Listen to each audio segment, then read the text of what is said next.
Yeah,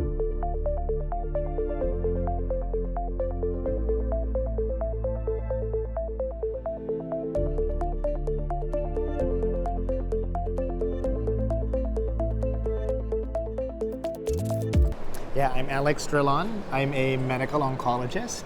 I work at Memorial Sloan Kettering Cancer Center in New York, and I do both lung cancer and early phase clinical trials. At World Lung, in the Presidential Symposium, I presented the ARROS-1 clinical trial, which is a global phase 1-2 clinical study that looks at patients whose cancers have a target called ROS1, specifically a ROS1 fusion. And this data focused naturally on lung cancers with ROS1 fusions because that is the predominant population, even though there are many other non-lung cancers that have ROS1 fusions. Basically, the top line or pivotal data related to patients who previously had a ROS1 TKI, and there are patients that had anywhere from 1 to 4 prior ROS1 TKIs. In that data set of 117 patients, the objective response rate was approximately 45%, and the response rate in the CNS and against one of the resistance mutations was approximately 50%, with a median progression-free survival of 9.7 months. If you pull out just the patients that had 1 prior ROS1 TKI, which is a similar population to patients who were treated on the registrational trials of more recently approved drugs like repotrectinib and taletrectinib, the objective response rate was approximately 50%, but the response in the CNS and against the resistance mutation increased to 80% approximately. And the median PFS also increased to almost 2 years. It was 23.8 months. So really fantastic for this population.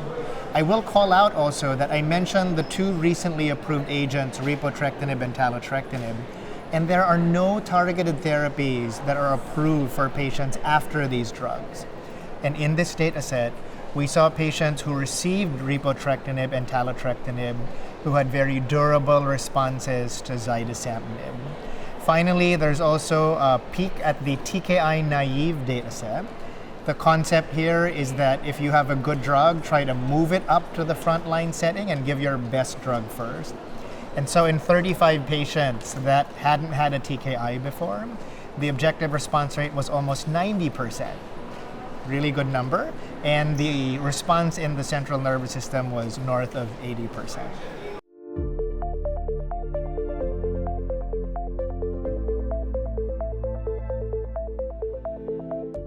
I think that for a thoracic oncologist, a drug like this, its design really checks off many boxes. We have activity against the ROS1 fusion. We have activity against stubborn mutations like the G2032R. Because lung cancer can go to the brain, we're seeing really good activity in the CNS. But also, as we mentioned, tolerability appears to be much more favorable. And I think that the data that we presented today certainly highlights that now we have this sequential TKI strategy where perhaps people who are on crizotinib or entrectinib and even repotrectinib or taletrectinib, which were 1 generation ahead of these other drugs, now there's hope that you can hop on another pill and reestablish disease control while actually potentially improving the safety profile.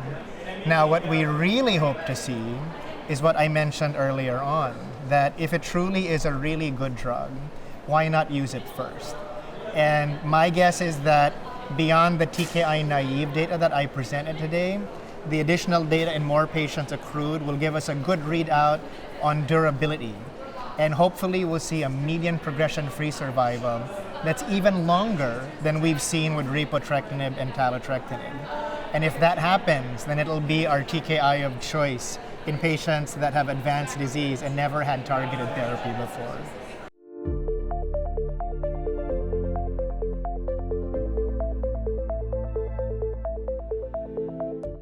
Yeah, so the drug already has FDA breakthrough designation. It was granted last year. And we hope to see a label that, I'm crossing fingers, is line agnostic, so that you can choose to give it in patients who have had a prior TKI, or you can give it as the first TKI. This is aligned with the labels of repotrectinib and taletrectinib, so it's very possible that this could happen. I do also wish that we try to move this drug into the early stage setting in patients who we can potentially cure and improve the cure rates by thinking about things like neoadjuvant therapy and or adjuvant therapy.